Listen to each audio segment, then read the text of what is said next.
Antes de nada, me gustaría yo creo que estamos ya en el más allá de lo que es rebasar el centro de gravedad de lo que es el Congreso y dar, a falta de la evaluación, por supuesto, dar la enhorabuena en nombre de Escuelas Católicas Murcia, a quien represento también, y que sé que hay mucho profesorado de nuestros centros que están aquí. Ya sabéis que Escuelas Católicas Murcia pertenece a la misma, la institución, la Federación Española de Religiosas de la Enseñanza y titulares de centros católicos, así como la Asociación Provincial de Educación y Gestión.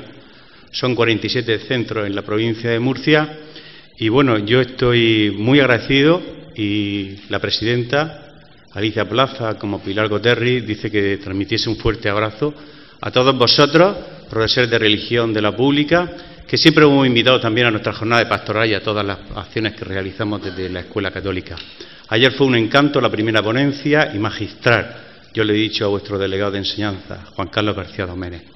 Bien, dicho esto, estoy como pez en el agua, porque yo he sido más de 20 años profesor de religión, conozco perfectamente la casa. Mi primer lugar de trabajo ha sido Javier, y mi segundo lugar de trabajo desde hace ya 12 años es Escuelas Católicas Murcia. Y si tuviésemos que ponerle un tercer apellido, la UCAM. Total, que al final Juan Carlos hacía ayer un recorrido por todos los sitios de formación que hay en Murcia y creo que casi lo he estado en todos y muy contento y muy bien. Bien, pues sin más vamos a presentar a Javier y para eso damos paso a la presentación.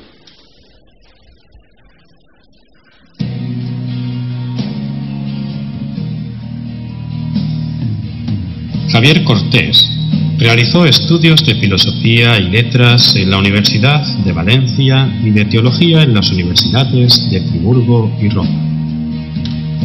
Tras una etapa dedicada a la docencia en los ámbitos público y privado, en 1987 se incorporó al equipo pedagógico de SM y su sello catalán Cruïlla.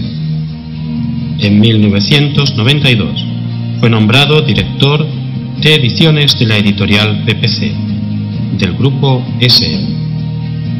En 1997 y hasta 2002 se encargó de la dirección del Colegio Santa María del Pilar de Zaragoza. En ese tiempo también formó parte del Consejo Escolar de Aragón. Finalizada esta etapa, fue nombrado director general del grupo SM. Elegido presidente de la Federación de Gremios de Editores de España.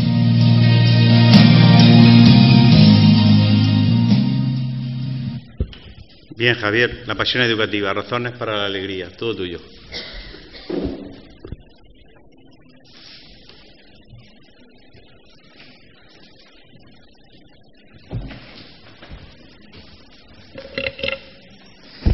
Bien, buenas tardes.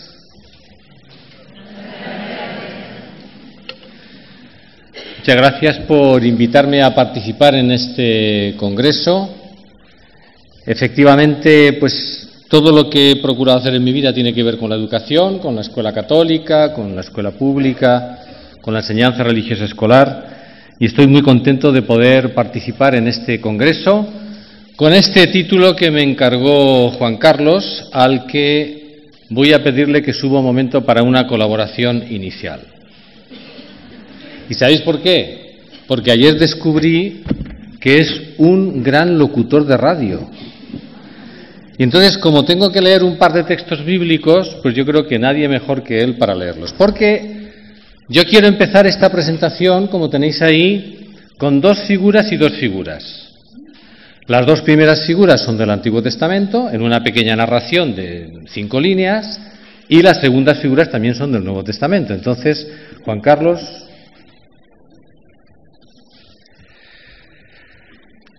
Reunió de nuevo David a todo lo mejor de Israel, 30.000 hombres. Se levantó David y partió con todo el pueblo que estaba con él. Cargaron el arca de Dios en una carreta nueva y la llevaron David y toda la casa de Israel y bailaban delante de Yahvé con todas sus fuerzas, cantando con cítaras, arpas, adufes, sistros y cimbalillos. David hizo subir el arca de Dios con gran alborozo. David danzaba y giraba con todas sus fuerzas ante Yahvé, ceñido de un efod de lino. Cuando el arca de Yahvé entró en la ciudad de David, Mical, hija de Saúl, que estaba mirando por la ventana, vio al rey David saltando y girando ante Yahvé y le despreció en su corazón. Pues sí, tenemos en esta lectura del primer libro de Samuel, creo que es el segundo, está mal, a un David que está danzando delante de todo el pueblo llevando el arca de Dios a Jerusalén que había conquistado. Pero hay un personaje que es la hija de Saúl. Sabéis que Saúl y David no se llevaron muy bien, discutieron un poco. Saúl estaba convencido de que David lo iba a matar, pero no lo mató. Y al final Saúl fue un rey no muy aceptado por Dios y David fue aceptado por Dios.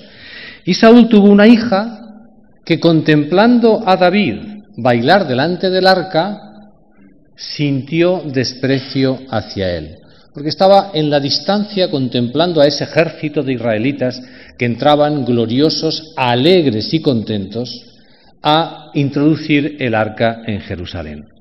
Esta es la primera historia y los dos primeros personajes, David y la hija de Saúl. El segundo.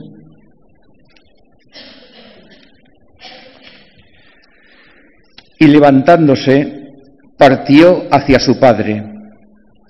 Estando él todavía lejos, le vio su padre y conmovido, corrió, se echó a su cuello y le besó efusivamente. El hijo le dijo: Padre, pequé contra el cielo y ante ti, ya no merezco ser llamado hijo tuyo. Pero el padre dijo a los siervos: Traed aprisa el mejor vestido y vestidle, ponedle un anillo en su mano y unas sandalias en los pies. Traed el novillo cebado, matadlo, y comamos y celebremos una fiesta.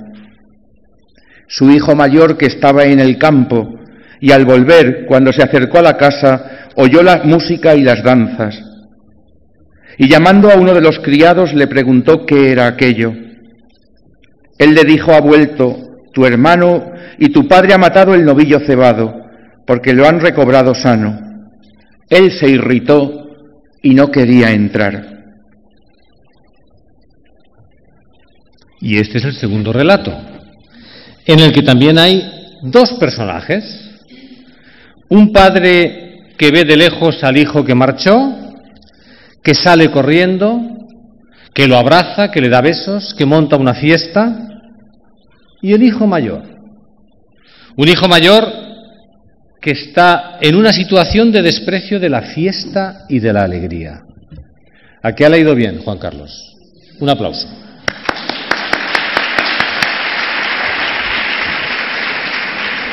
Bien, aquí tenéis dos figuras, pero hay dos en amarillo y dos en ese color que no sé cuál es. Pero también hay dos arriba y dos abajo. ¿Por qué dos y dos figuras?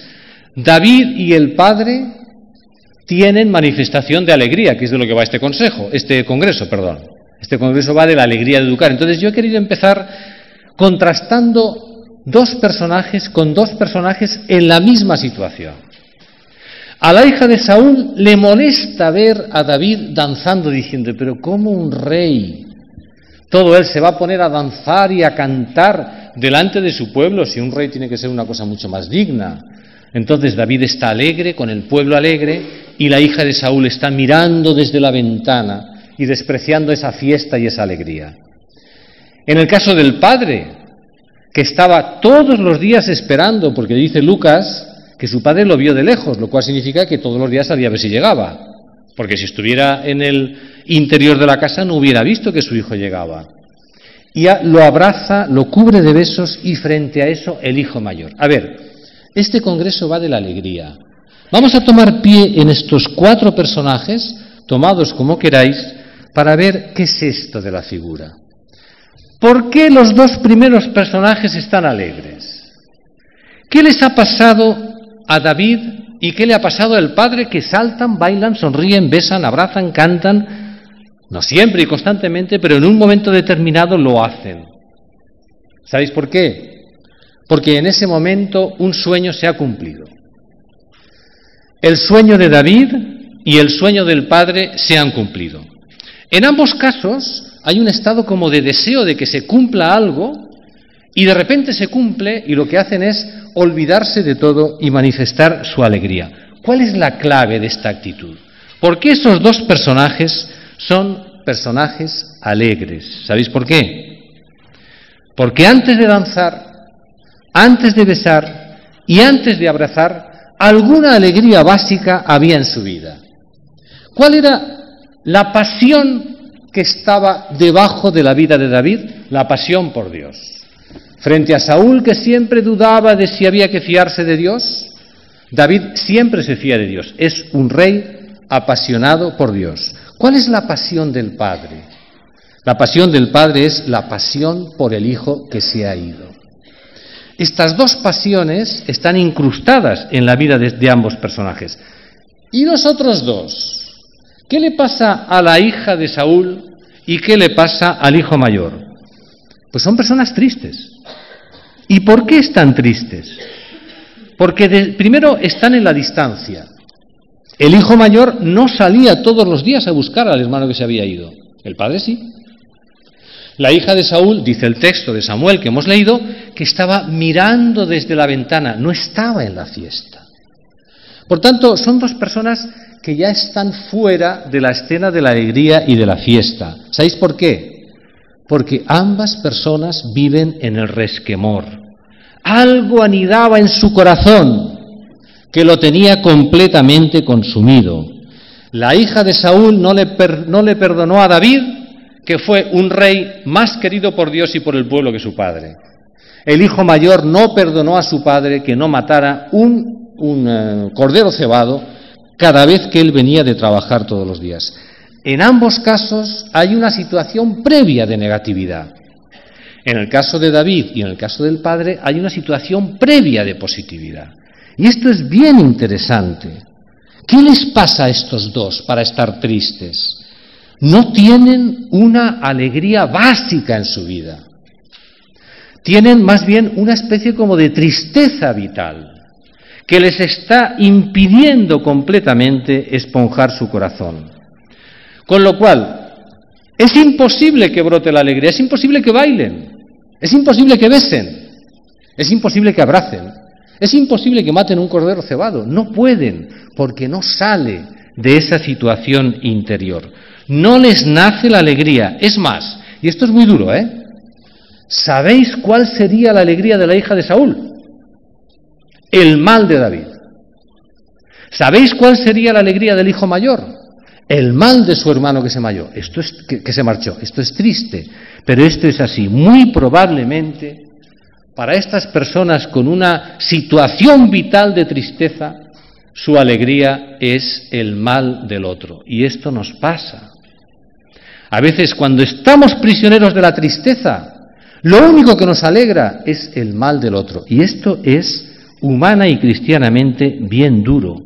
Para esas personas que viven en esa situación de tristeza vital, como le llamo yo, la alegría no es más que escape. La alegría no es más que abismo. La alegría no es más que borrachera. La alegría no es más que una huida, pero no es algo que brota del corazón y se impone como una gran manifestación. Bien, hasta aquí las dos figuras y las dos figuras. Y yo creo que a partir de aquí podemos sacar algunas conclusiones sobre la alegría, que de esto va este congreso, y me parece fantástico además. Mirad, para sacar algunas conclusiones sobre la alegría, en esta diapositiva a mí me gustaría hacer una pequeña descripción de eso que llamamos la vida afectiva. Cuidado, que esto no es un curso de inteligencia emocional. Mirad, imaginaos que esta elipse amarilla que tenemos aquí, ahí está nuestro yo. Esa es la interioridad, ¿vale? Nuestro yo tiene eso que llamamos la vida afectiva. Pues bien, la vida afectiva tiene tres grandes componentes. Uno es las emociones, otro es las pasiones y otro son los sentimientos. No vamos a hacer aquí un curso, pero sí voy a decir lo siguiente. De las tres, la más permanente es el sentimiento. La emoción y la pasión pueden ser más pasajeras. Es menos intenso el sentimiento. De las tres, la que más brota del interior es la pasión. Y la que a veces más viene del exterior es la emoción. Es decir, que si yo estoy aquí y de repente entra un buen amigo, siento una emoción por algo que viene de fuera. Pero si yo voy a una casa de música y me encanta la música clásica, mi pasión me lleva a la música clásica. Sentimientos, pasiones y emociones son el componente de nuestra vida afectiva. No voy a profundizar mucho en esto, pero creo que es así. Entonces, ¿qué es la alegría? La alegría es un sentimiento básico de la persona, por tanto, permanente y constante. La alegría era una situación permanente en David y en el padre. ¿Sabéis por qué? Porque esa alegría de vez en cuando brotaba en expresiones de lo que llamamos alegría, en fiesta, en baile, en besos, en abrazo, en comida, en bebida, en matar un cordero. Es un sentimiento básico que de vez en cuando brota en momentos de fuerte emoción. Eso es la alegría. Podríamos decir que en la vida de la alegría hay como dos niveles. Uno más profundo, más sentimental en el sentido de permanente, y de vez en cuando eso se manifiesta en ocasiones de mayor fuerza. Básicamente, la alegría es el cumplimiento de nuestros deseos y proyectos. Y aquí está la madre del cordero. La alegría va a depender de lo que deseéis. La alegría va a depender de vuestras expectativas. La alegría va a depender de vuestros proyectos. Y el que está encerrado en proyectos personales, endogámicos, es imposible que tenga manifestaciones de alegría, porque solamente estará esperando llenar su propio yo. La calidad de nuestra alegría depende de la calidad de nuestros deseos. El deseo de la hija de Saúl era el mal de David, y le molestaba ver a David feliz. El deseo profundo del hijo mayor era el castigo del hijo menor que se había ido, y él, sin embargo, estaba todos los días trabajando con los rebaños y tal, y su padre no le hacía ni caso. Por tanto, si la alegría es un sentimiento, está directamente relacionado con nuestros deseos. En el caso de David y del padre, esos deseos eran una pasión, no eran un deseo intelectual, no eran un deseo de dinero. David tenía la pasión por Dios, a pesar de su pecado, y la pasión del padre era el hijo, esas dos pasiones. De ahí nacía su sentimiento básico de alegría, aunque en el momento se estuvieran tristes en el sentido de la pérdida, pero había una vida debajo de lo que vivían, una alegría que de vez en cuando se convertía en una emoción visible. En el caso de la hija de Saúl y el hijo mayor, sus deseos y expectativas estaban centrados en sí mismos y se convierten en un sentimiento permanente de tristeza del que no puede brotar ningún baile, ningún beso, ningún abrazo, ninguna fiesta, ninguna comida, ningún buen vino, ningún disfrazarse, ninguna música. Y estos dos ejemplos nos enseñan mucho sobre lo que es la alegría, porque si miramos la parte etimológica, que siempre es una muy buena sabiduría, porque ya sabéis que las palabras llevan en sí la historia de una vida. Las palabras no las han inventado los lingüistas, ni siquiera los que hacen los diccionarios. Las palabras son la plasmación de una vida. Las etimologías, y esto no es nuevo, ya es muy antiguo, son la vida manifestada en el lenguaje. Pues bien, la palabra alegría tiene su raíz en una palabra latina que es alacer, que significa algo vivo y animado. ¿Qué es la alegría? Sinónimos: satisfacción, entusiasmo, júbilo, euforia, plenitud, felicidad, gozo, algazara, regocijo, alborozo, ruido. La famosa frase de Francisco: hay que meter ruido, ese es el ruido de la alegría. Ensancha el ánimo. ¿No os habéis dado cuenta de que la alegría te hace como más ligero? Parece como que pesas menos, te esponja. La alegría no cabe dentro y entonces se manifiesta en dar besos, en sonrisas, en abrazar, en tocar a la gente, en festejar. en acciones totalmente desinhibidas. La alegría es un brote, es algo que de repente, como si estuviera una situación, no digo reprimida, pero embalsada, y de repente eso sale. Por eso, la alegría nace del interior. Aquellos tristes que piensan que su alegría va a venir porque va a cambiar el currículo, porque vamos a tener unos gobiernos perfectos, porque los obispos se van a portar bien y porque me van a hacer caso en el claustro, están perdidos. Eso es importante. Y ojalá tengamos obispos que nos entiendan, claustros que nos acepten, sistema educativo bueno, gobiernos y políticos que no los metan en la cárcel, pero de ahí no nace la alegría. La alegría es un brote, la alegría es un borbotón que sale del corazón de las personas. Es todo lo contrario del sentimiento de pérdida, de la ausencia de estímulos, de la falta de vitalidad. Eso es la tristeza. Por tanto, como conclusión de estas conclusiones sobre la alegría, y a partir de esos dos personajes que espero que no olvidéis nunca cuando penséis en la alegría, David y la hija de Saúl, el padre y el hijo mayor, es algo que brota de una situación. Muy bien, ¿y nosotros? Porque los que estamos aquí somos profesores de religión. Pues lo primero, a Juan Carlos, enhorabuena por el título. ¿Perdón? Bueno, pues entonces enhorabuena a Juan Carlos porque ha leído Francisco y enhorabuena a Francisco porque se le ha ocurrido. Muy bien, enhorabuena.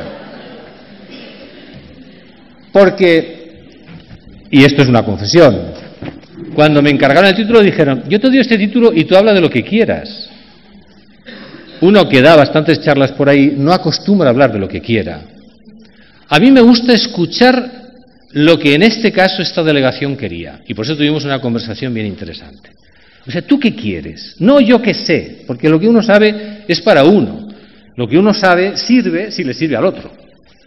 Entonces, el título es fantástico. ¿Sabéis por qué? Porque si de la pasión de David nació la alegría con Dios, si de la pasión del Padre nació la alegría con el Hijo, de nuestra pasión por educar van a nacer nuestras alegrías. No van a nacer de que nos cambien todo el contexto espantoso que tenemos. Evidentemente eso, sinceramente, ayudará bastante. Pero no podemos poner el futuro de nuestra satisfacción y el futuro de nuestra alegría en los elementos que están fuera. Más bien, es la pasión, como decía esta mañana Antonio, la que nos va a llevar a superar todos esos inconvenientes que el contexto externo nos pone. David conquistó Jerusalén, primero para poner el arca en el centro de la ciudad. Y entonces montó, como ha leído Juan Carlos, un gran desfile, dice el segundo libro de Samuel, con 30.000 israelitas que iban todos cantando, danzando. Yo creo que había bebido un poco. No, y además me parece bien, quiero decir que estaba tan feliz que dijo, esto es como las fiestas de buenos y cristianos de Villena, ¿no? Que no se sabe si realmente danzan porque danzan o danzan porque han bebido un poco antes. ¿No es eso, Juan Carlos? Bien. En el fondo, la alegría nace de la pasión. Y ahora, para nuestra aplicación. Mirad, si la alegría que brota de vez en cuando no está enraizada en nuestra vocación, tenéis dos soluciones: o hacer un proceso de conversión o buscar trabajo. No hay más, de verdad. Y no es que de nuestra vocación nazca absolutamente todo, pero es una condición indispensable, porque en definitiva, a ver, ¿la vocación qué es? Y estoy hablando de la vocación en el sentido etimológico de sentirse llamado. La vocación es que nosotros somos lo que somos, no el carnet de identidad, ni la edad, ni estas cosas, somos lo que somos. Y nosotros hemos articulado nuestra vida en torno al discipulado. A nosotros nos gusta eso de ser discípulos de Jesús. Y además nos sentimos discípulos de un maestro. Y ese maestro nos está llevando por este camino. Y este ser se siente requerido. Tener vocación es sentirse requerido. Tener vocación no es el final de una conclusión porque yo quiero ser tal cosa. Eso es falso. Nuestros jóvenes, cuando piensan en su futuro profesional, lo plantean mal. piensan que tienen que deducir de qué tienen vocación. Si la vocación está en las tripas, en el sentido bíblico de la palabra. La vocación está en el corazón. Porque la vocación es que yo voy por aquí y me siento requerido o no me siento requerido. Y el que se siente requerido por otra persona, en este caso un tú que requiere sentido, ese es un educador. Yo veo a alguien y digo, es que yo le tengo que decir a este muchacho que es ser feliz en la vida. Es que leyendo esta poesía va a ser más feliz. Es que sabiendo ciencia va a ser más feliz. Sentirse requerido es tener vocación. Si además aumentamos en nuestro camino de fe, ¿sabéis lo que pasa? Que uno pasa de sentirse requerido a sentirse urgido. Es imprescindible que yo en el sistema educativo diga esta palabra porque no la está diciendo nadie. Eso es sentirse urgido. Y nuestra vocación como profesores de religión pasa de sentirse requerido a sentirse urgido. Porque, como vamos a ver después, yo sé de algo que el otro necesita. Yo sé de algo. Y es un saber intrínsecamente vital que después se manifiesta en una programación, como hemos visto esta mañana. Tener vocación es pasar de ser requerido a ser ungido. Y os tengo una buena noticia. Esta es la buena noticia. En contra de lo que el personal piensa, la vocación no va de más a menos, como si el amor fuera de más a menos. No, señor. La vocación, como todo buen sentimiento de la vida, se alimenta. Este es el reto. La vocación, como los sentimientos, se alimentan. Yo, cuando daba clase, hace ya algunos años, de filosofía en bachillerato, en la parte de psicología, siempre le preguntaba a los chavales, ¿vosotros creéis que los sentimientos se pueden cambiar? No. Porque los jóvenes piensan en el determinismo, no creen mucho en la libertad. Entonces, es evidente que los sentimientos no se pueden cambiar, es decir, el que es tímido no puede dejar de ser tímido. Y el que es ansioso será ansioso toda su vida. Pero se puede evolucionar, porque yo puedo regar unos sentimientos o regar otros. Entonces, cuando uno es tímido, si riega elementos de seguridad y no está empeñado en matar la timidez, pues a lo mejor ese sentimiento compensa al otro. Entonces, nosotros regamos sentimientos. David regó unos sentimientos y la hija de Saúl regó otros.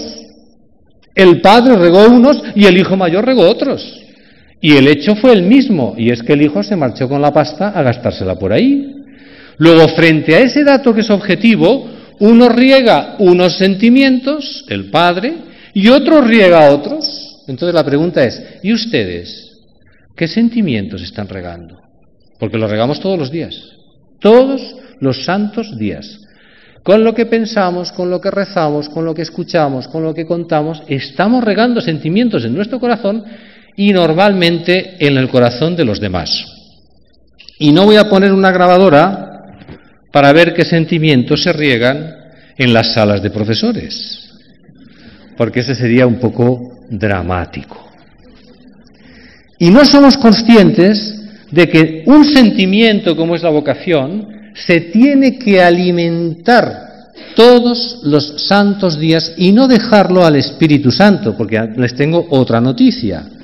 Y es que el Espíritu Santo, desde la encarnación de Dios en la Virgen María, si no hay sustrato de ofrecimiento humano, no actúa. Repito, el Espíritu Santo, si no hay sustrato de aportación humana, no actúa.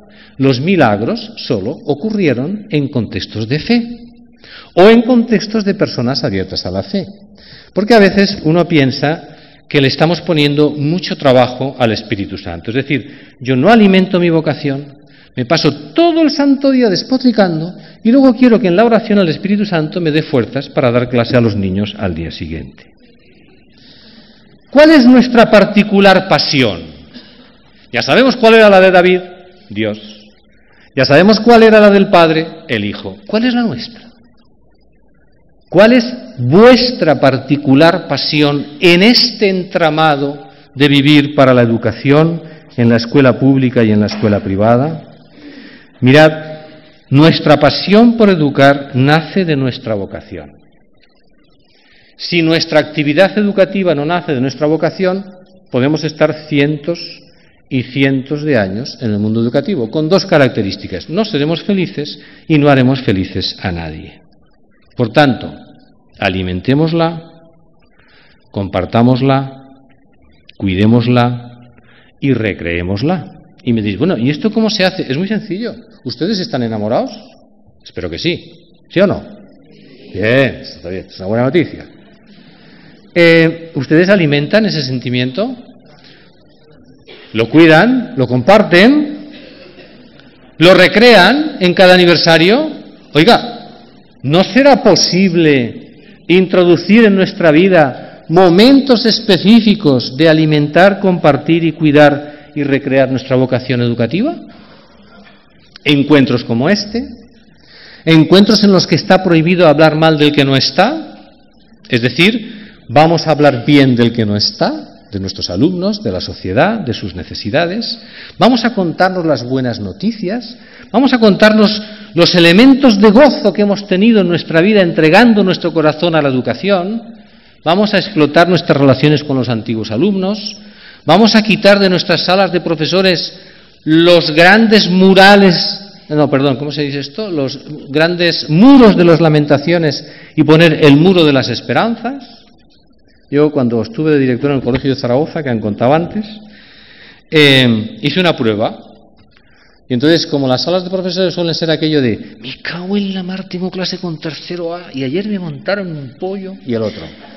Pues ha venido esa madre pesada que me ha encontrado y encima mañana tengo visita del inspector y entonces yo puse un cartel que ponía muro de las lamentaciones, por favor, todo el que quiera decir algo malo que lo ponga. Entonces entraban y lo escribían. Ha venido el pesado del inspector, los de tercero A están insoportables, la reunión de evaluación fue fatal, no llego a corregir los exámenes, con una condición.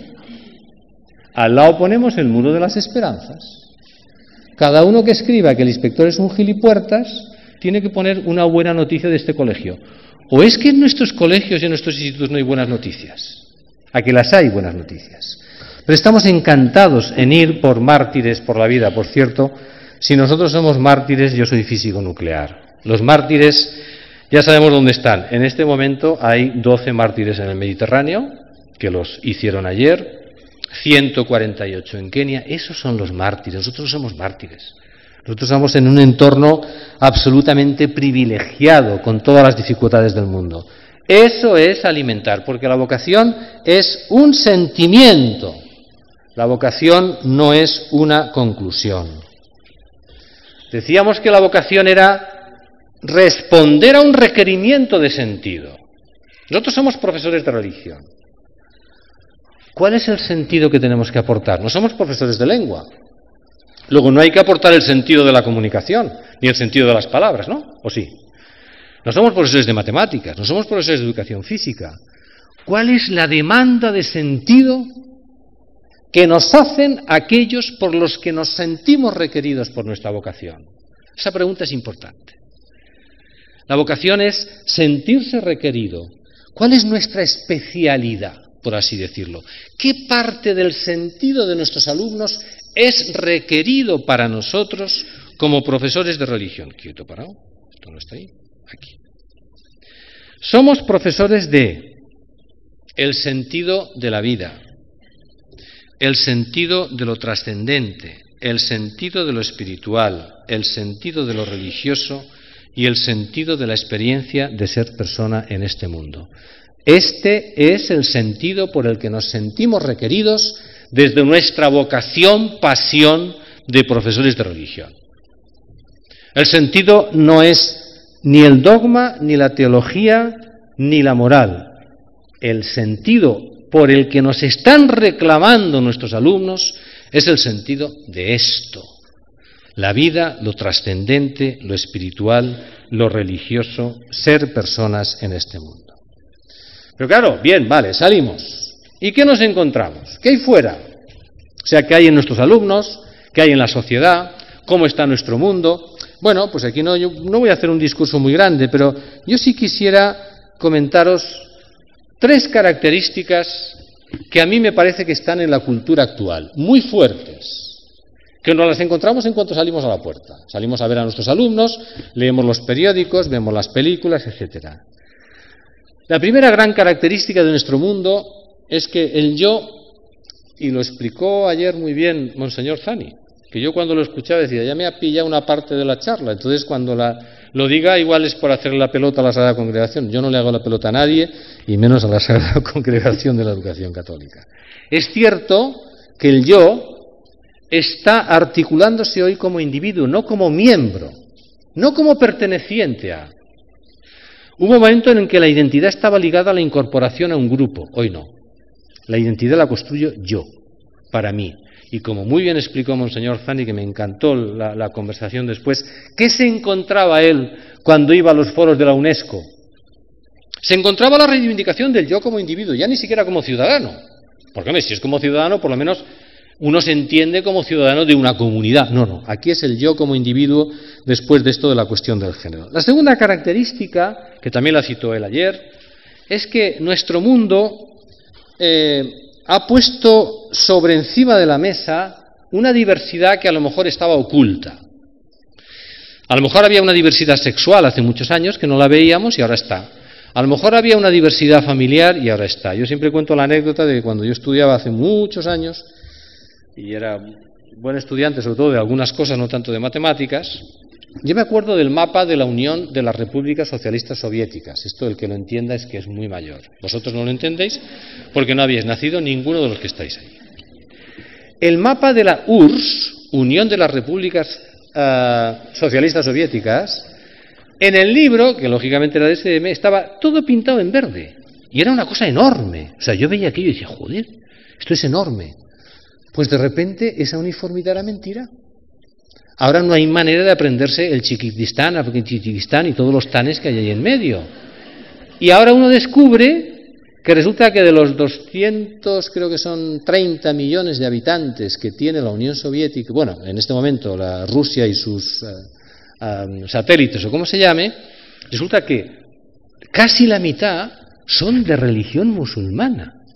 Es una cosa completamente alucinante.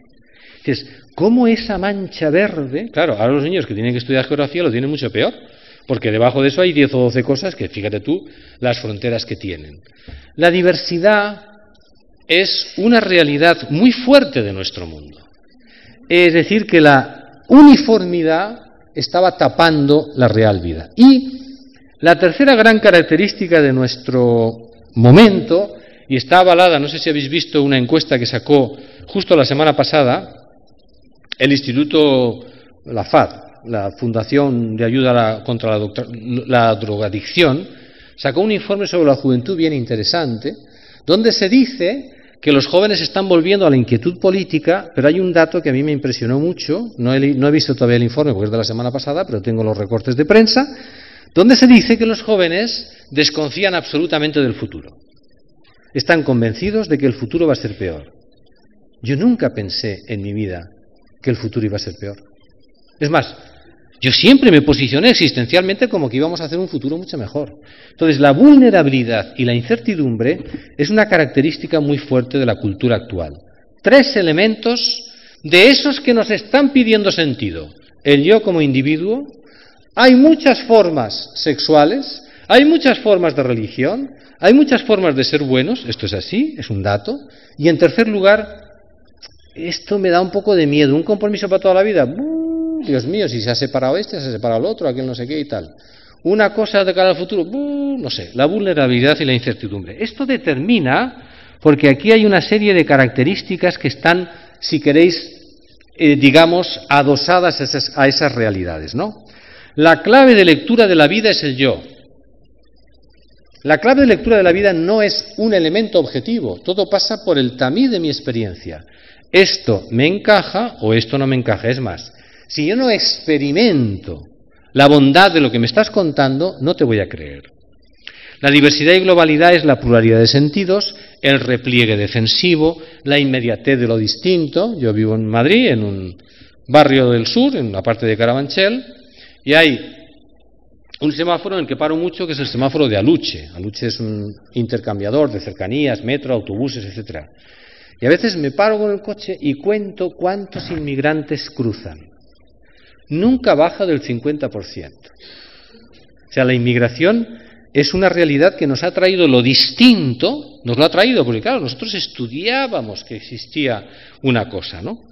Y por último, la vulnerabilidad es la crisis del paradigma del progreso, es decir, no vamos seguramente al futuro positivo, igual hay que tener cuidado con el cambio climático, sobre todo la fragilidad de las seguridades y el futuro como amenaza. Esto es lo que nos encontramos.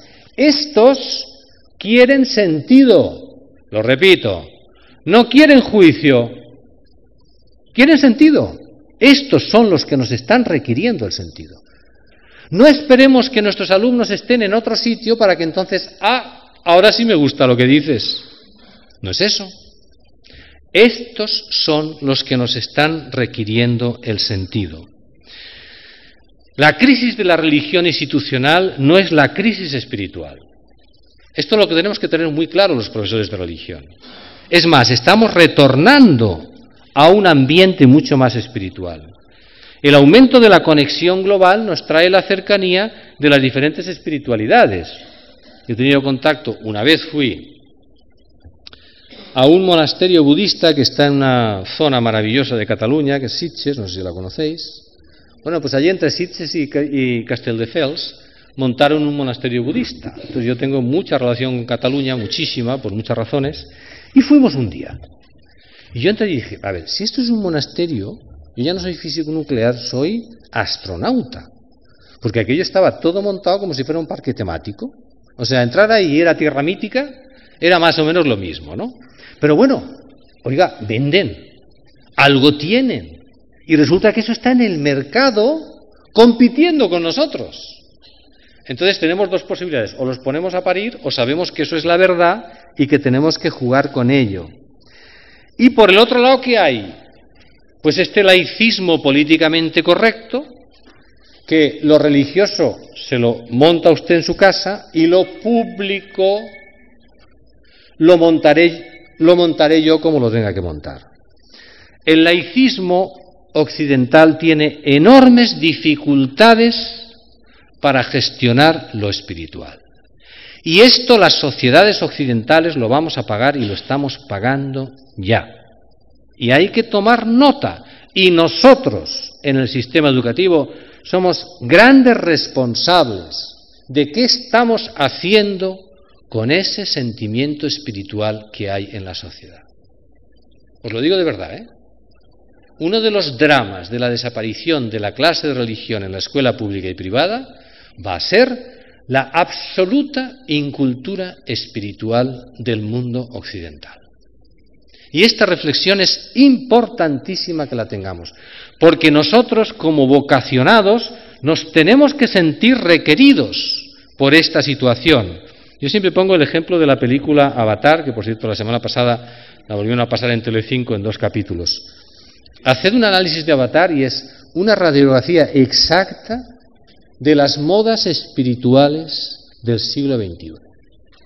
Y eso está ahí. Y eso es lo que nosotros nos encontramos. Una espiritualidad difusa, la secularización no es desinterés por lo religioso. José Antonio Marina habla de la credulidad rampante, ¿no? Ahora, si tú llegas aquí y dices, he descubierto que los curas nos han engañado durante 20 siglos. Jesús era del planeta Marte. Os aseguro que tiene rueda de prensa asegurada. O sea, una parida como esa, que es una especie de irracionalidad completamente incomprensible, tendría a lo mejor algún tipo de recibimiento, ¿no?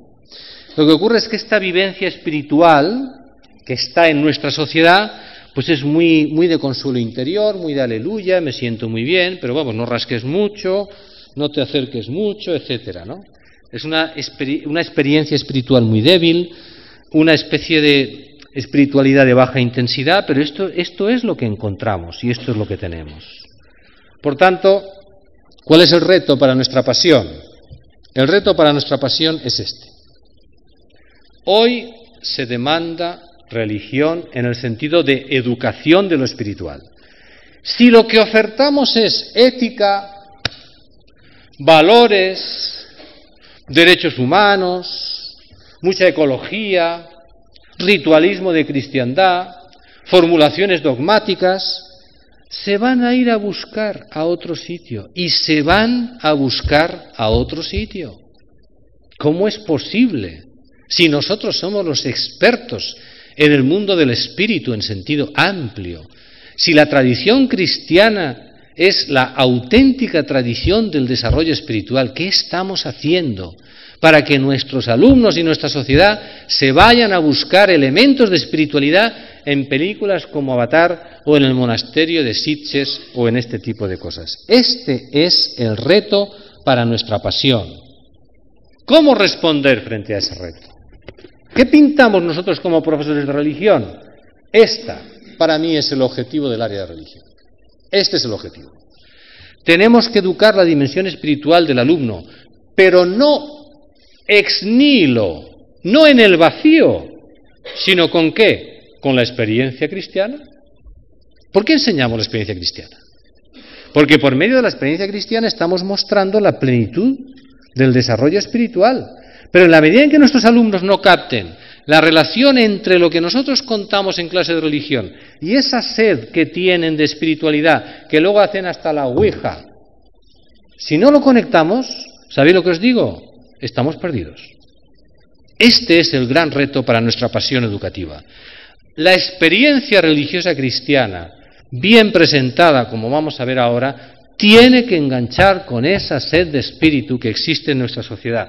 Porque nuestra sociedad, excepto 4 intelectuales maravillosos, el otro día en una librería, suelo ser bastante aficionado a ir a librerías, encontré un libro que yo no había visto, que no he comprado porque uno no tiene tiempo de leer de todo, pero Fernando Savater, que sabéis que es un cáustico crítico sobre la religión, ha escrito un libro que se llama Los 10 mandamientos. Entonces, no sé si lo habéis visto.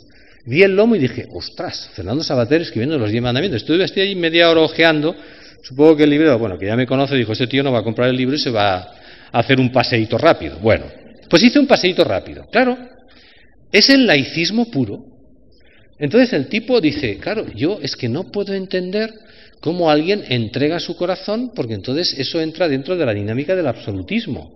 Y yo, pero vamos a ver, ¿de qué me está usted hablando?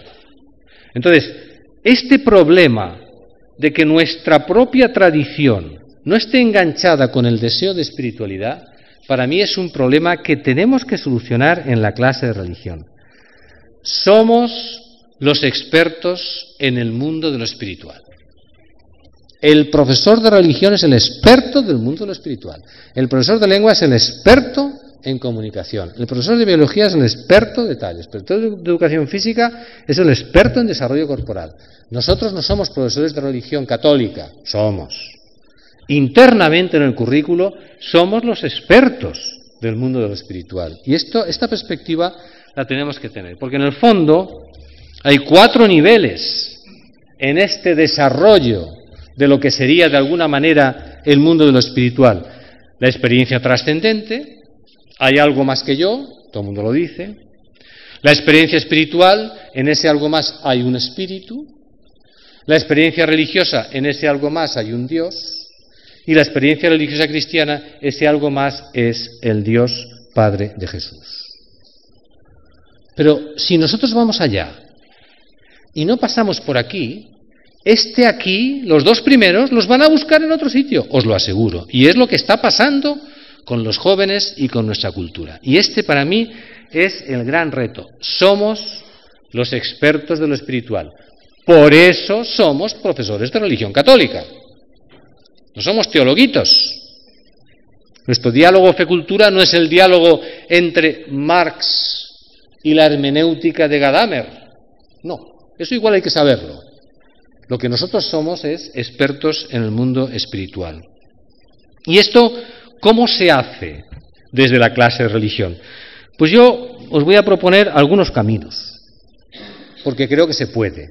Y además se puede con el currículo, Es decir, yo no estoy haciendo aquí, no soy autor de libros de religión y he dado clases de religión y cursos y todo lo que queráis. No soy un utópico que viene aquí a soltar un discursito de 4 libros, aunque haya leído alguno más de 4. Primero, hay que acompañar a los alumnos en la toma de conciencia de su realidad interior que llamamos dimensión espiritual. Mirad, el buen profesor de arte, ¿qué hace? O de educación artística, mejor. Muestra a los alumnos su dimensión estética.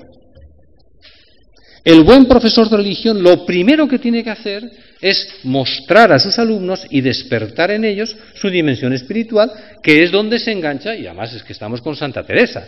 O sea, ¿qué más os voy a contar que las 3 o 4 maravillosas oraciones que hemos hecho en el día de hoy? Ahí es donde está nuestra raíz. Hay que decirles a los chavales, no decírselo, meterlos en procesos didácticos de tal manera que se hagan conscientes de que además de un cuerpo, además de una cabeza, de unos deseos, tienen una dimensión espiritual. Somos los expertos de la dimensión espiritual, como los de la ciencia son los expertos de la dimensión científica. Segundo, tenemos que educar en la lectura objetiva de los afectos que produce lo divino. Mirad, la comparación entre las religiones se suele hacer desde el dogma o desde la moral. Yo os propongo una cosa. Haced la lista de los sentimientos del hinduismo. Haced la lista de los sentimientos, digo sentimientos avalados, promovidos y bendecidos por cada religión. Haced la lista de los sentimientos avalados por el hinduismo. Haced la lista de los sentimientos propuestos por el budismo. Haced la lista de los sentimientos promovidos por el judaísmo. No con las versiones más místicas, porque eso es una variante que está muy bien, pero el judaísmo hay que ir a Jerusalén y ver a todos allá en el Muro de las Lamentaciones paseando. Además yo, cuando fui, lo que me alucinó es que tú entrabas allí, estaban todos pegando cabotaes, como decimos en Valencia, contra el muro, y ya podía estar allí un tío haciéndole fotos. A ver, yo cuando estoy orando, pues sinceramente no me gustaría que viniera nadie a hacerme fotos allí, ¿no? Haced la lista de los sentimientos que bendice el Islam y luego os vais al Evangelio. Trabajar la experiencia religiosa desde el sentimiento que provoca en el corazón de las personas. Esta es, desde mi punto de vista, la madre del cordero del lenguaje nuestro hoy. Así engancharéis con la realidad espiritual, porque la realidad espiritual está en el sentimiento. Cada religión, por medio de sus mediaciones, de sus imágenes de Dios, de las narraciones que propone, como las que ha leído Juan Carlos, está promoviendo algún tipo de sentimiento. Poniendo los contenidos del área de religión, que son maravillosos. Hay gente que se mete con el currículo, yo no me meto con el currículo, otra cosa es que esté bien articulado. El currículo es la síntesis no de la teología, es la síntesis de los cristianos. Y es síntesis en poesía, es síntesis en liturgia, es síntesis en compromiso social, y es síntesis también en sus pecados, pero no es una síntesis solamente... ¿Yo dónde vas? No es una síntesis solamente de teología. Los contenidos del currículo los tenemos que poner al servicio de este planteamiento. Y esta es la gran perspectiva que a mí me parece importante. Una lectura experiencial de los relatos bíblicos. Nosotros acabamos de hacer una lectura experiencial de los relatos bíblicos. Nosotros no hemos dicho una palabra sobre si la parábola del padre bueno y los 2 hijos es una imagen de Dios. No, nos hemos centrado en los sentimientos del padre y en los sentimientos del hijo mayor. Y cualquiera lo entiende. Ahora, si yo corto esa lectura para ir inmediatamente a sacar conclusiones teológicas sobre quién es Dios, ya hemos perdido la carne del texto. ¿Me explico? Nosotros hemos sacado la carne del texto. Aquí no hemos hablado una sola palabra de si la imagen del Padre es la imagen de Dios, etcétera, ¿no? Hay que hacer una lectura experiencial de los relatos bíblicos, es decir, ¿qué vivieron los personajes? Porque además eso lo vivieron. Pedro vivió, Magdalena vivió, la samaritana vivió, María vivió, es real. No podemos ir a leer los pasajes de María solamente para decir que colaboró en la encarnación del Hijo de Dios. Por supuesto que colaboró. ¿Y el corazón de María? ¿Y lo que vivió? ¿Y cómo se sintió? ¿Y qué pasaba? Que ya lo dice Lucas, guardaba esas cosas en su corazón. Segundo, conectar esta experiencia con la experiencia humana, es decir, aquello que sintió María hoy es esto. El pecado de David es rato. Así de claro. O sea, un tío que lo tiene todo y encima quiere más. Entonces, si tú lees el pecado de David que Natán se lo desmonta, y al lado pones la noticia de rato, dices, ¿veis? Si es que la Biblia habla de la vida. Es que la Biblia habla de la vida. La Biblia no se lee para sacar conclusiones morales y teológicas. La Biblia se lee porque nosotros somos David, en danzar ante el arca y en pecar contra Dios y después enfrentarnos al profeta Natán con esa historia de la oveja tan maravillosa. Y tercero, por medio de esos dos elementos tenemos que ir educando la dimensión interior a partir del descubrimiento de la experiencia de los creyentes en la Biblia y en todo tiempo, como es el caso de Teresa de Jesús. Recapitulando, David vivía desde la pasión por Dios. Nosotros vivimos desde la pasión por el Maestro Jesús, que es Dios. El Padre vivía desde la pasión por el Hijo. Nosotros vivimos desde la pasión por el alumno. Y ahí es donde nosotros enganchamos. Estas son las razones de nuestra alegría. Y si no están ahí, nunca bailaremos. Tienen que estar aquí y luego bailar. O sea, hay que hacer fiesta, hay que abrazarse, hay que besarse, hay que bailar, hay que escuchar música, pero esa música con estas raíces suena distinto de completamente distinto, porque es un brote completamente interior. Y es el momento de daros las gracias porque, aunque no lo sabéis y no lo sintáis así, sois más David y más Padre para vuestros alumnos de lo que creéis. Y en esta última diapositiva me gustaría que, si me escuchan, bajaran un poco la luz. Aquí es como hablar al Espíritu Santo, porque no se sabe si alguien te mira aparte de vosotros. ¿Hay alguien ahí que podía bajar un poco las luces? Existe el Espíritu Santo. Bien, termino con este cuadro, que es un cuadro de un expresionista alemán que se llama Emil Nolde. Tiene cantidades ingentes de cuadros. Os recomiendo el de Adán y Eva porque es fantástico. La cara de Adán de sorpresa, buscadlo en Google que lo tendréis, es maravillosa. Pero bueno, este cuadro es Jesús y los niños. Es un cuadro maravilloso porque está dividido en dos partes. En el centro, esa mancha azul es Jesús.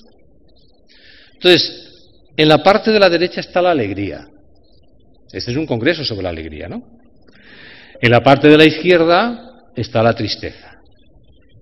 ¿Quiénes están alegres? Los niños. ¿De dónde viene la alegría? Del rostro de Jesús.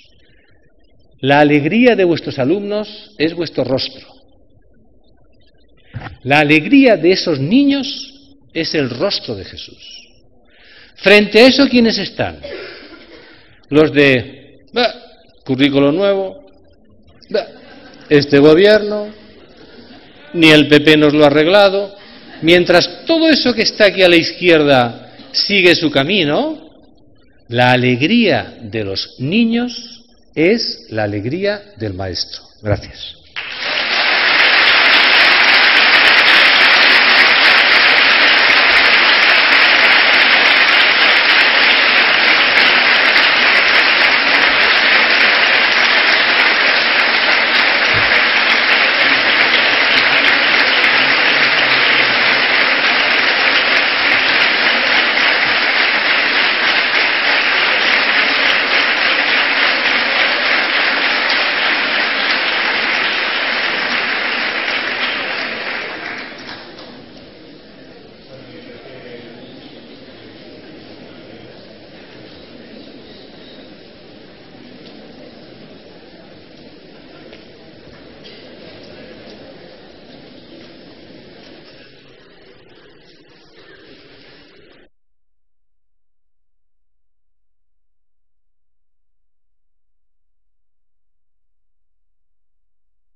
Que digo, decía que el Espíritu Santo que activara el micro, que no se oía.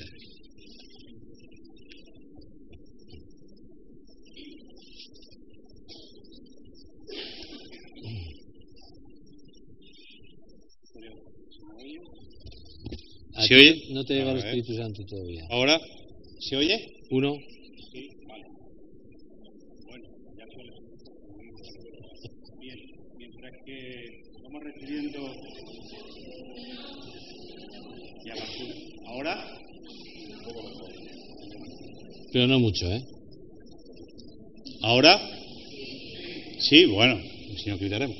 Bien, mientras que van llegando las preguntas, pues la verdad que nos pega un chorro de entusiasmo enorme, con una gana impresionante. Bueno, mañana es sábado, pero el lunes volveremos a nuestros centros con una gana inusitada de empezar de nuevo con todo.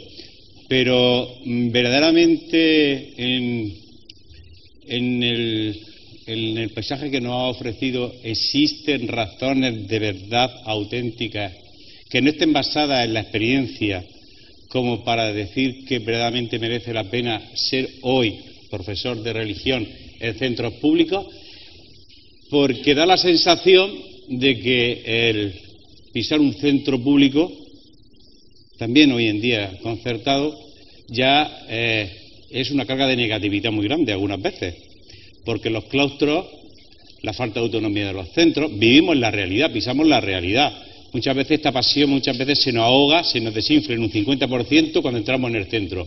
Un 25% se nos quita más en el claustro, y cuando llegamos al aula muchas veces nos falta estas ganas. Todo ayuda, todo empuja, pero qué duda cabe, naturalmente, que algunas veces, pues en esta sociedad tan, no sé si la definirías tú como multicultural o intercultural, porque ayer también Monseñor Zani habló de este tema, pero realmente hay razones para seguir apasionados con esta materia. A ver, la primera pregunta siempre que se habla de este tema es ¿qué tiempo fue mejor? ¿Fue mejor el Imperio Romano? ¿Queremos ir a la Edad Media con universidades católicas? ¿La expulsión de las congregaciones del siglo XVIII fue un tiempo mejor? ¿La supresión de las congregaciones religiosas a finales del XIX en Francia fue un tiempo mejor? ¿Fue un tiempo mejor el franquismo? ¿Fue un tiempo mejor la Segunda República? ¿Qué tiempo fue mejor? O sea, ¿dónde está ese momento utópico que todos imaginamos, ese paraíso inexistente frente al cual estamos confrontando esta realidad? Tú me puedes decir, yo trabajé en la escuela pública, en la Generalitat de Valencia, durante casi 5 años, a finales de los 80, PSOE en estado puro, primer gobierno socialista de la Comunidad Valenciana. Yo estaba en la consejería, profesor de filosofía y de religión. ¿Aquel tiempo fue mejor? Las peleas que teníamos. Entonces, vamos a ver, partamos del principio de que cualquier tiempo pasado fue anterior. Punto. Punto. Porque además, a mi edad, mi tiempo pasado no es el mismo que de estos niños que están aquí sentados. Entonces, cuando nosotros establecemos un juicio sobre el presente, vamos a paraísos mitológicos de los 12 primeros capítulos del Génesis. Eso es lo primero. Segundo, en lo que tenemos delante, ¿qué queremos hacer? Esa es la pregunta. Ahora viene un currículo nuevo, como ha explicado Antonio esta mañana. A mí me parece que es un currículo mucho más abierto, mucho menos constreñido en los... Bueno, eso es una gran oportunidad. Vamos a tener 4 bloques de trabajo. A lo mejor de cada bloque de trabajo, yo con 5 textos bíblicos, relatos, que los alumnos analicen como hemos empezado hoy y se los llevan grabados en el corazón, porque no os olvidéis, las narraciones no se olvidan, los exámenes teóricos sí. Regalad las narraciones bíblicas, porque la narración siempre está viva. A lo mejor esto nos está obligando a cambiar completamente, no sé si me explico. Dificultades, las que tú quieras. Razones para la esperanza, sin ninguna duda. ¿O es que aquellos 12 que empezaron con María en el cenáculo lo tenían más fácil? O sea, yo siempre pregunto, claro, es que antes, o sea, ¿contra quién estamos comparando el momento, no? Entonces la pregunta es, ¿qué vamos a hacer? Es muy evidente que las dificultades que tenemos hoy en la clase de religión nos están obligando a esencializar la clase. Eso no está mal, ¿eh? Entonces, probablemente antes teníamos más posibilidades de hacer más cosas, ahora hay que ir a lo esencial. Y la pregunta es, oiga, ustedes que son profesores, ¿qué es lo esencial? Es una pregunta bien interesante, ¿no? Entonces yo creo que la tendencia o las orientaciones tendrían que ir un poco por ahí. No sé si me explico. Y la segunda cuestión. Nuestra cultura no es intercultural, es multicultural. Pero debemos ir hacia la interculturalidad. Ese es el gran... Ya sabes que... Porque ayer el monseñor Zani hablaba precisamente que el problema no está en la multiculturalidad, entendía yo. Más bien creo que el problema estaba en el cambio generacional. Esta mañana precisamente Juan Carlos hablaba de familia, escuela y comunidad. 3 generaciones, 3 momentos, 3 estadios, pero dentro de eso con varias generaciones. Verdaderamente, y además lo podemos apreciar en nuestras propias casas. Hijos, padres, abuelos, las relaciones sociales que hay a base de no más que del móvil, de tal. ¿Es intercultural, quizás más? No, o sea, yo creo que uno de los gravísimos... Vamos a ver, en Europa se han articulado, como bien sabéis, 2 modelos de integración de la inmigración, ¿no? Uno es más el modelo republicano francés y el otro es más el anglo, el de Inglaterra, un poco Alemania y de Estados Unidos. En el modelo francés, que ha fracasado absolutamente, y esto ya lo decía Sarkozy en un libro que escribió no sé cuántos años hace, antes de ser presidente, fíjate si hace años, el gran fracaso del modelo de integración francés ha sido el silencio de lo religioso en lo público. Es decir, si tú sacas la reflexión de la religión del espacio público, ¿la reduces a qué? A las mezquitas. Ya está. No hay ningún diálogo entre la modernidad y la religión, porque la modernidad es la escuela de la grandeur de la France, y todos somos citoyens y se acabó el misterio. Aquí estudias esto, ciudadano y punto final. Entonces, ¿dónde vas a alimentar lo espiritual? El viernes a la mezquita. Y si encima vives en la banlieue de París, estás en una familia desestructurada y no tienes trabajo, pues se acabó el misterio. Entonces, el modelo francés, y lo ha reconocido nuestro compatriota Valls, es un fracaso de integración, porque no es intercultural. Entonces, ha habido un diálogo, especialmente con Sarkozy, entre las cúpulas. Pero luego, en la realidad, y conozco bastante bien la vida educativa de Francia, no ha habido esa interacción. Entonces, España todavía está a tiempo, pero en España yo he tenido oportunidad de hablar con muchos políticos por los cargos que he tenido sobre el tema, ni se lo plantean. O sea, yo una vez le dije a un consejero de una comunidad autónoma muy importante en España, ¿qué proyecto de integración tenéis de las diferencias espirituales y religiosas? Vamos, como si le hubiera preguntado mañana qué tiempo va a hacer en Sudáfrica.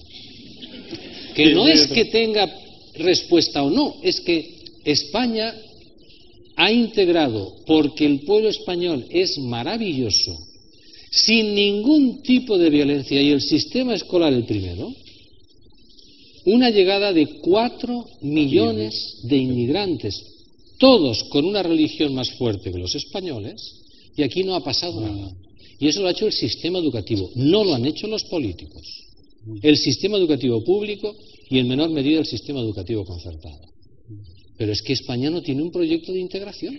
Entonces, Francia lo tenía, porque Francia definió muy bien, a partir de 1905, que la escuela es una escuela pública para todos y que los elementos personales, y ahí estaban los aumôniers franceses, los aumôniers que eran lo que explicó ayer monseñor Zani, los curas que iban a las 5 de la tarde a hacer catequesis a los institutos. España no tiene proyecto. Entonces estamos haciendo lo que Dios nos da a entender. Ese es un problema que no es inmediato, pero es un problema que surgirá dentro de 10 o de 15 años, cuando toda esta gente que ha venido pues tenga 25 o 30 años. En relación a esto, Guillermo Latorre nos pregunta, ¿para cuándo la enseñanza religiosa fuera del aula? Bueno, es que la enseñanza religiosa fuera del aula, desde mi punto de vista, es una contradicción. Otra cosa es decir, que tú puedes hacer formación religiosa fuera del aula, pero si tú estás dentro del aula, tienes que hacer una formación espiritual, evidentemente desde la tradición católica, en la que lo religioso y lo espiritual no quede relegado a que tú puedes pensar lo que te dé la gana.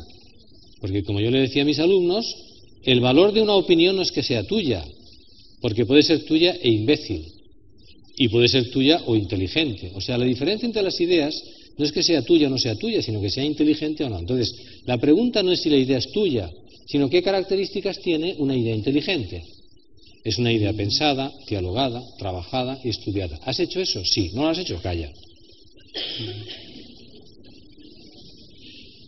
Bien, Isabel Garre pregunta, bueno, yo creo que estamos en familia, podemos decir nombre y apellido, además dice aquí don, por eso con esta libertad lo hacemos, ¿no? ¿Cómo hacerle frente a la actitud tan negativa o tan neutral de los padres? Los alumnos son reflejos de sus hogares. ¿Qué nos aconseja? A ver, es muy curioso porque en cierta medida, especialmente por ejemplo en los colegios concertados y en la pastoral de muchas parroquias, en este momento uno de los apoyos de la pastoral es la pastoral familiar. Yo no estoy tan convencido de que un buen lenguaje y una buena presentación no enganche con algunas inquietudes espirituales, ¿eh? No estoy tan convencido. Eso es bastante más difícil de hacer. Pero a mí me parece, vamos a ver, hay muchos discursos, todos ellos yo creo que coherentes, de cara a la fundamentación de la presencia de la enseñanza de la religión en la escuela, ¿vale? Uno es el de la educación integral, otro es el del derecho de los padres, artículo 27, pero más allá de la educación integral o del derecho de los padres o la propia tradición católica, yo creo que tenemos que darle al clavo de la situación espiritual. Porque en contra de lo que pensábamos cuando estudiábamos filosofía y todas esas cosas, lo espiritual y lo religioso está teniendo una fuerza en el siglo XXI que muy poca gente pensaba, ¿no? Pongamos casos muy dramáticos.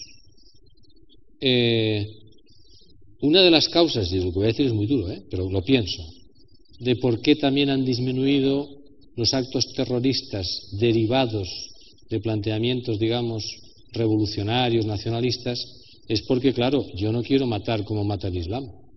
Y lo digo con toda crudeza, Esto es así, Claro, ahora resulta que de tener problemas de convivencia con mentales revolucionarias y de cambio de sistema, ahora estamos teniendo problemas con un elemento que tiene un elemento religioso. Esto a Marx se levanta del asiento, se levanta de la tumba y ¡pum!, se da contra la losa.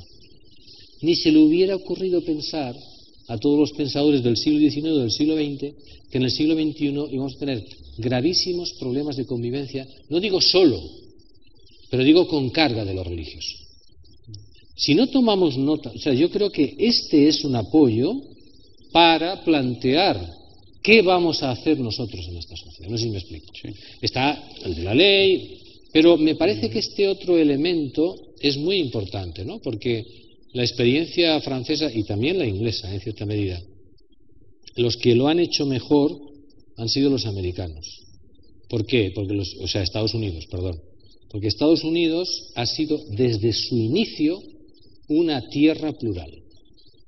En cambio, nosotros no tenemos una historia plural, por mucho que digamos de la convivencia de las religiones en España y tal. Bueno, eso fueron de 8 siglos, 5 maravillosos accidentes, ¿no? Las dos concepciones de Estado. ¿Perdón? Las dos concepciones diferentes de Estado. Claro. El nacido de la Revolución Francesa. No, sí. O sea, yo no suscribo la tesis de Huntington de la guerra de civilizaciones, pero no cabe duda de que el siglo XXI tiene un problema de convivencia cultural. O sea, el análisis que siempre se ha hecho sociológico estaba mucho más basado en las diferencias económicas, herencia del marxismo, y resulta que en este momento tenemos un problema cultural. O sea, Bin Laden estudió en Londres y hablaba inglés. Bin Laden. Evidentemente, algunos de los yihadistas que vienen de Francia, como lo hemos visto últimamente, por desgracia, venían de la banlieue de París. Pero no es un problema estrictamente económico, estamos ante un problema cultural. Y dentro del problema de la convivencia cultural del siglo XXI, la religión es un elemento importante y el laicismo tiene que tomar nota de esto. En este sentido, creo que esta argumentación es importante que la pongamos encima de la mesa. El derecho a la educación, la capacidad de libertad religiosa, todos estos temas que tocan en base a la Constitución española, el artículo 27, quizás esté en el trasfondo de este laicismo tan fuerte y la intencionalidad de socavar el derecho de los padres, el derecho a la elección libre. De hecho, el siguiente congreso, a finales de octubre, de la Escuela Católica, el 12º Congreso, va sobre la libertad de enseñanza, la capacidad de elegir de los padres y demás. Porque en el fondo lo que estamos tratando es quizás la fibra más sensible de lo que en España se pretende en el fondo con este laicismo tan perverso. No estoy de acuerdo, pero yo estuve en la primera reunión que convocó José María Elvira para pensar en el Congreso y yo expuse esto. Yo creo que darle a la tecla de la ley está muy bien, pero hay que darle a la tecla de la cultura. También hay que darle a la tecla de la cultura. Hay que leer la cultura actual. Es una cultura tremendamente espiritual y nosotros, más allá del juicio, tenemos que entrar en esa dinámica, ¿no? O sea, defiendo eso, ¿no? Pero no está bien visto en la sociedad española que desde la Iglesia manejemos. No está bien visto, es decir, tendría mejores noticias, pero esta no. No está bien visto que nosotros manejemos la ley en el favor de la libertad porque el subconsciente es el subconsciente, que hay que hacerlo, pero no solo. O sea, la aportación cultural y la aportación a la convivencia del siglo XXI en una lectura del mundo justifica desde el punto de vista intrínseco de la cultura la clase de religión y luego hay que exigir el apoyo legal. Pero este argumento, a mí me parece un argumento brutal. O sea, no podemos, yo lo he puesto en una diapositiva, nosotros somos los expertos de vida espiritual. Bueno, y si no lo somos, pues habrá que hacerse. Es cierto.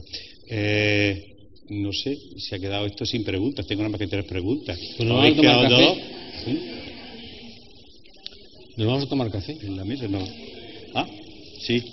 Bien, tengo aquí no hay que decía, podría, no, sí, por preguntas, el diálogo bueno, ¿podría decir cómo afrontar la indiferencia? Me pregunta. A ver, yo creo que la indiferencia puede tener varias raíces y no todas son iguales. A mí me parece que es importantísimo descubrir cuál es el sentimiento que hay debajo de la indiferencia. No es exactamente igual la indiferencia de un profesor que le da un poco igual que la indiferencia de un alumno no. O sea, la indiferencia en general es un fenómeno que yo lo suscribo y además creo que los análisis de Martín Velasco están muy bien, pero hay que profundizar. Es decir, ¿qué hay detrás exactamente de la indiferencia? Sino decir cómo se puede afrontar en general. No es exactamente igual la indiferencia, por ejemplo, de una tradición, digamos, por ejemplo, la tradición católica catalana, no es igual. Es una sociedad tremendamente secularizada, que a lo mejor la indiferencia que puede haber, yo Murcia no la conozco, pero conozco bien Valencia o Madrid o Andalucía, es totalmente distinto, ¿no? No es igual la indiferencia urbana. Yo, antes de intentaría ver exactamente debajo qué hay. Otra cuestión, ante todo, gracias por su intervención. La insistencia en la vocación como sentimiento parece dar a entender que es algo que genero yo, cuando la vocación requiere la presencia de otro que llama. ¿Qué puede decir al respecto? Hombre, es que la parte fundamental del alimento de la vocación es el tercero del que se hablaba ayer, claro. Es decir, yo puedo alimentar el amor por una persona, por un amigo, ¿no? Pero tiene que estar la otra, ¿no? La otra persona. Entonces, a mí me parece que la experiencia, yo lo he puesto en la elipse donde hablaba del ser. El primer elemento de la vocación es que tú eres discípulo. Recordad esa diapositiva. Si tú no te sientes discípulo, y eso es el sentimiento que tú tienes que cuidar, es decir, no estamos aquí porque es el resultado de nuestra conclusión personal ni de nuestro deseo de no sé qué, estamos aquí porque somos discípulos, ¿no? Ahí yo ponía 3 cosas: somos discípulos, vivimos de ese amor y por tanto nos entregamos a ese camino de el maestro y entramos en un nuevo universo utópico. Por tanto, el alimento fundamental es alimentar el ser discípulo. Bien. Bien, yo, si no llegan preguntas, Juan Carlos, hasta las 6, ¿podemos cortar? No, pero seguimos, estamos encantados. No pasa nada. Bien, el gran drama quizás de la enseñanza religiosa escolar ha mostrado que, o el futuro de la enseñanza religiosa escolar pasa sí o sí por este camino de espiritualidad que estabas hablando. Totalmente. pero ese camino se tiene que andar con la experiencia. Quizás la experiencia sea la base fundamental del profesor de religión que pisa el aula, y si no es así, ¿qué hacemos? Yo defiendo, yo creo que hay que volver a las lecturas experienciales de los relatos bíblicos, no a la experiencia del alumno. Es decir, no es lo mismo la experiencia en la catequesis que hacer una lectura experiencial de la Biblia. A ver si me explico. Los métodos catequéticos han ido hacia la experiencia, esa analogía y tal. Yo no estoy hablando de eso. Estoy hablando del modo de lectura de los relatos bíblicos. Yo estoy convencido de que cualquier planteamiento, de hecho, han hecho una película sobre Noé, que es un espanto, y han hecho una película sobre el Éxodo, que es otro espanto. Pero ¿por qué van a hacer esas películas? Pues porque hay historia. La película de Noé es una cosa, vamos, yo es que no daba crédito. Yo la estaba viendo y digo, bueno, yo creo que he leído otra Biblia. Y de hecho, cuando volví a casa, volví a leer, porque, vamos, tampoco hay que leer muchos capítulos. Dije, pero estos tíos, ¿cómo se han podido inventar exactamente igual a de Éxodo, ¿no? ¿Por qué vuelven a eso y nosotros no estamos realmente entregando los relatos? Para mí esa es una gran inquietud. Al café. Hay otra inquietud. Yo estoy escuchando la experiencia en algunos otros momentos, en algunos centros, además centros del ámbito concertado, donde resulta que la elección de los libros de texto se hace en base que cuanto más sencillo de lo sencillo, porque lo demás me lo complica todo muchísimo. Quizás tengamos que hacer una reformación a mucho o parte del profesorado. Apunto a esto, porque quizás esto es una tendencia, no tengo datos, pero sí experiencias que me están contando desde algunas titularidades de centros. En tal centro ponemos este texto porque me lo ha pedido el profesor, independientemente que sea de una editorial más o menos próxima a lo que es nuestro ideario y nuestra forma de pensar. Pero resulta que es lo más simple, es lo más sencillo. Y se está llegando a la tentación de decir, convierto un profesor de mi centro generalista para que dé clase de religión. Estoy hablando del ámbito de lo concertado. Esto es preocupante. No sé si tienen noticias de esto y hasta dónde llegamos. Yo creo, lo he dicho antes y para mí es muy importante, no es lo mismo que vayamos a lo esencial que a que simplifiquemos. ¿Vale? Yo creo que estamos en un momento de invitación a lo esencial. No necesariamente el libro más simple desde el punto de vista intelectual es el más esencial. Nosotros tenemos que preguntarnos con el currículo encima de la mano y con la realidad de la vida espiritual de nuestros alumnos, cuál es la esencialidad que tenemos que poner encima de la mesa. Normalmente, en mi opinión, vendrá de contrastar la experiencia humana que hay en la Biblia antes de lecturas teológicas y morales con la experiencia humana de la vida. Esa es la esencialidad. O sea, la esencialidad es la experiencia de Teresa de Jesús, no sus elucubraciones. Es mucho más impactante para una persona que empieza a leer Santa Teresa de Jesús leer el libro de la vida o de las fundaciones que meterse ya a otros niveles, ¿no? Entonces, yo defiendo mucho la esencialidad, y la esencialidad pasa, desde mi punto de vista, por recuperar la fuerza de los relatos bíblicos. Por algo Dios se quedó en el relato y no en los tratados de teología. Muy bien. Bueno, habéis